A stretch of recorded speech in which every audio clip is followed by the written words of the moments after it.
আসসালামু আলাইকুম। আশা করি সকলেই ভালো আছেন। প্রিয় ছাত্রছাত্রী ভাই ও বোনেরা, অনার্স অ্যাডমিশন রেজাল্ট ২০২৬ প্রকাশ করা হয়েছে। একটু আগে প্রকাশ করা হয়েছে।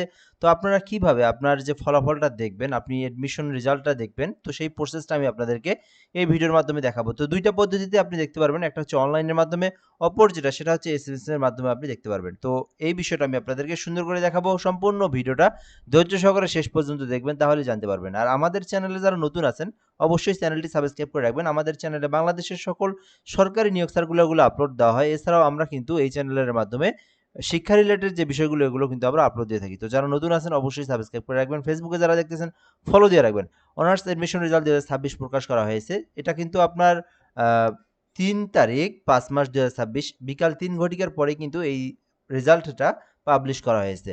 তো এখানে কিভাবে দেখবেন সেই প্রসেসটা দেখাচ্ছি। ১ম বিষয় যেটা অনলাইনে ফলাফল দেখার পদ্ধতি।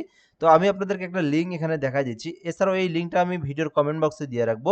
জাস্ট একটা ক্লিক করবেন, সঙ্গে, সঙ্গে কিন্তু আপনি চলে যাবেন। তো কই চলে যাবেন আমি দেখায় দিচ্ছি www.nuacbd জাস্ট আপনি এতটুকু অংশ লিখলেও হবে, অথবা আপনি www.nuacbd/admission লিখলে সরাসরি আপনি চলে যাবেন আপনার রোল নাম্বারের অপশনে। সো আপনারা এতটুকু লিখলেও হবে, এই অংশটুকু লিখলেও হবে, অথবা আপনি সরাসরি www.nuacbd/admission লিখলেও হবে। আমি এই অংশটা, এই লিঙ্কটা আমি আপনাদেরকে কমেন্ট বক্সে দিয়ে রাখবো। ওখানে এক ক্লিকের মাধ্যমে আপনি চলে যেতে পারবেন। সো ফলাফল দেখতে এই লিঙ্কে ক্লিক করার পর সরাসরি আপনার এখানে অনার্স নামে একটা অপশন আসবে। এখানে আপনি সিলেক্ট করে দিবেন। দেন আপনার অ্যাপ্লিকেশন লগইন, অর্থাৎ আপনার যে লগইন নামে একটা অপশন রয়েছে, দেখবেন ওইখানে লগইন অপশন আছে, ওখানে আসবেন। এরপরে আপনার যে অ্যাপ্লিকেট আইডি অর্থাৎ রোল নাম্বার যেটা, এই রোল নাম্বারটা দিবেন। দেন পিন নাম্বার দিয়ে সাবমিট বাটনে ক্লিক করলে কিন্তু আপনার সরাসরি আপনার যে রেজাল্ট, যেটা অ্যাডমিশন রেজাল্ট, এটা কিন্তু আপনি দেখতে পারবেন। এখানে আপনি লগ ইন করার পরে আপনার কলেজ প্রাপ্ত বিষয় সাবজেক্ট প্রদর্শিত হবে বা আপনি দেখতে পারবেন।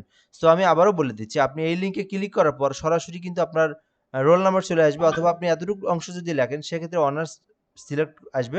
অনার্সের উপর ক্লিক করে দিয়ে লগ ইনে ক্লিক করে দিয়ে আপনার রোল নাম্বারটা দিলেই আ এসে যাবে। অর্থাৎ রোল নাম্বার দিয়ে সাবমিট দিলেই কিন্তু সরাসরি আপনার যে কলেজ এবং অথবা আপনার সাবজেক্ট, এই বিষয়গুলো আপনি দেখতে পারবেন। আরেকটা পদ্ধতি হচ্ছে, যদি অনলাইনের মাধ্যমে দেখতে সমস্যা হয়, যেহেতু একসঙ্গে সবাই চেষ্টা করতেছে, সো এসএমএস এর মাধ্যমে কিন্তু আপনি ৩০ সেকেন্ডের মধ্যে দেখতে পারবেন। এসএমএস এর মাধ্যমে কিন্তু কোনো ধরনের কোনো সময় লাগবে না। সো এসএমএস এর মাধ্যমে দেখার প্রসেসটা বলে দিচ্ছি। মোবাইল থেকে ফলাফল জানতে নিচের ফরম্যাট অনুসরণ করতে হবে। সো NUATHN রোল নাম্বার লিখতে হবে। সো আপনারা আমি আপনাদেরকে আরেকবার দেখাই দিচ্ছি বিষয়টা। অর্থাৎ NU লিখবেন, লেখার পরে ATHN লিখবেন। লেখার পরে আপনার যে রোল নাম্বারটা, এই যে যেমন আমি একটা সিম্পল দিয়ে দিলাম, উদাহরণ এক্সাম্পল। তো এইভাবে রোল নাম্বারটা লিখে এই যে 16322, এটা হচ্ছে টেলিটকের একটা নম্বর, যে নাম্বারে সেন্ড করলে সরাসরি আপনাকে দ্বিতীয় একটা এসএমএস এর মাধ্যমে, অর্থাৎ ফ্রিতে এসএমএস এর মাধ্যমে আপনার রেজাল্টটা দিবে। 16322 নাম্বার সেন্ড করে দিবেন। আমি আবারও বলে দেই, প্রথমে আপনারা এসএমএস টাইপ করবেন NU, তারপরে ATHN স্পেস, প্রথমে NU স্পেস ATHN স্পেস আপনার রোল নাম্বারটা দিয়ে জাস্ট আপনি 16322 নাম্বারে সেন্ড করে দিলে সঙ্গে, সঙ্গে আপনার কলেজ প্রদর্শিত হবে বা আপনি দেখতে পারবেন। সো এইভাবে আপনারা ফলাফলটা নিজেই দেখে নিতে পারবেন অল্প সময়ের মধ্যেই। সো এই ছিল মূলত আজকের ভিডিও। ধন্যবাদ। ভালো থাকবেন। আসসালামু আলাইকুম।